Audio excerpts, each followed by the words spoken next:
So basically they're saying Wade Wilson is affiliated with a certain racial organization and they're going to protect him. Obviously they're going off of the tattoos they saw on his face and the racial tattoos all over his body. Now, just because you're the toughest guy in PC doesn't mean you're part of an organization. I can get a crayon right now and scribble on a wall. That doesn't make me an artist. These racial organizations, they don't accept people that do thrill kills. They don't allow people that kill for demonic pleasures, sick sadistic reasons, have sex crimes, strangle innocent women for pleasure. Most of these racial organizations started because that race was being targeted. So the group of the elite ones, the ones that were tired of seeing their race being sexually assaulted, robbed, beaten, whatever it may be, got together, made a code of ethics, and put the work in. And from doing that, a lot of them got a lot of extra time, life sentences, whatever it may be. But with that violence, that discipline, comes money, comes power, and respect. And a lot of these organizations, they don't just deal with their own. The enemy of my enemy is my friend. All different racial organizations work together to make shit happen, whether it's the plug, the connect, whether it's a hit, whatever it may be.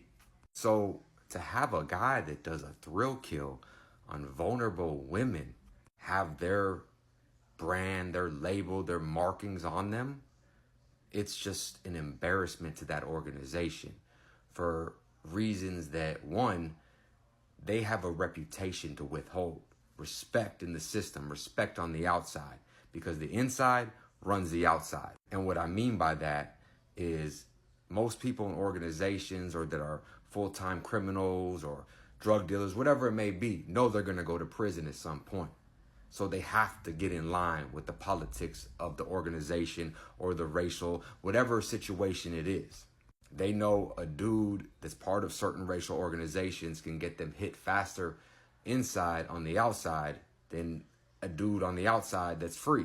And with all that, they had to go for all the time they got added on their sentence, all the death, all the blood, all the stabbings, the murders, the isolation, confinement, years and years. You think they're going to let a guy that paints their logo in protective custody, that thrill kills women in their organization and represent their race?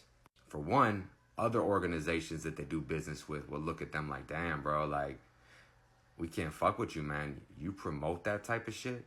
Then people will start saying, bro, we're not even worried about that organization because they're letting dudes that kill innocent women for fun, for thrill, for their sick demonic reasons. What's next? They're going to let chomos in this shit? Absolutely not. What they're going to do is he's in protective custody with a high level trial going on right now, and he has to make it to the court. He has to get that death sentence. He has to see the judge because a judge, a lawyer, the prosecutor, the deputies, the jailers, all that, their careers depend on it.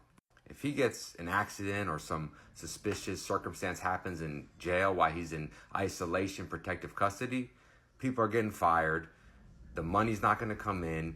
It's going to fuck up everything for everybody. It's just too high profile. Everything's being watched. Then you go to prison and you realize time doesn't exist, only opportunity.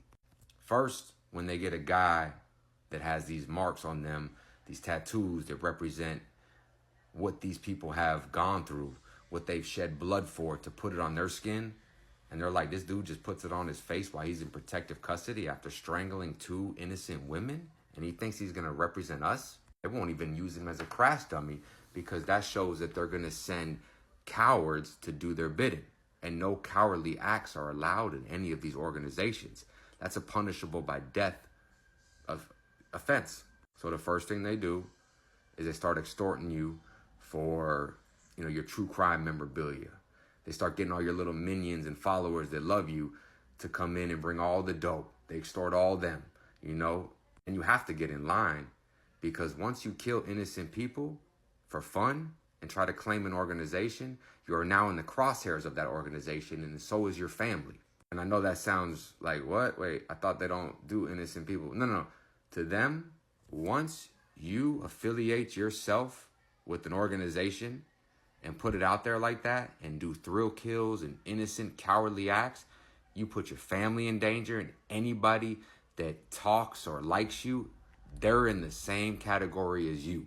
And when you go in the panhandle in Florida, you have to understand something. There's officers in there that are in racial organizations that have less rank than some of the convicts that are in there.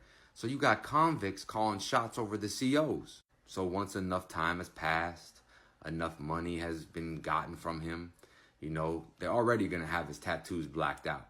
I mean, I've seen convicts get their shit blacked out for way less than what he did. People are not going to care anymore. You're not going to be the new cool thing, because obviously people think they like serial killers or these sick demonic motherfuckers like him because they can get close to evil without having to be in danger. But 4, 5, 7 years ago, they're not keeping up with letters and phone calls. They're out living their life. Probably realize, oh my God, I can't believe I actually did that. Or the pressure gets put on them and they're like, damn, I can't do this. I'm getting extorted. I'm bringing dope in the jail, cell phones in the prisons, all this crazy shit. Fuck this. So he'll be walking around with a bunch of blacked out tattoos. All his merchandise will be sold. All his minions will be used and abused. Every part of him will be extorted. His family will be held as collateral. So after enough time has passed, a high-ranking member will step to a CO and then make shit happen. First, they might go to the family of the victims, and say, hey, what's up? We can handle this. We're going to do this anyway. But do you want to make it faster and help us pay a CO? And most likely they're going to keep the money for the organization, and they were going to do the deed anyway. And that's when you start seeing like, damn, oh shit, that was that one dude who did this and that. Because people forget quickly. Like I continuously say, the only thing that exists in prison is opportunity. 10 years on the inside is like 2 months on the outside. So then you might have like a recap of him and start seeing all those tattoos covered up, blacked out, scratched out. He's looking sick, looking fucked up. Just nobody cares anymore. And that's when doors get opened by officers that are part of these same racial organizations. Because when you open that door, and not just the cell door, but that literal door with racial organizations, it's a whole different world than you can imagine.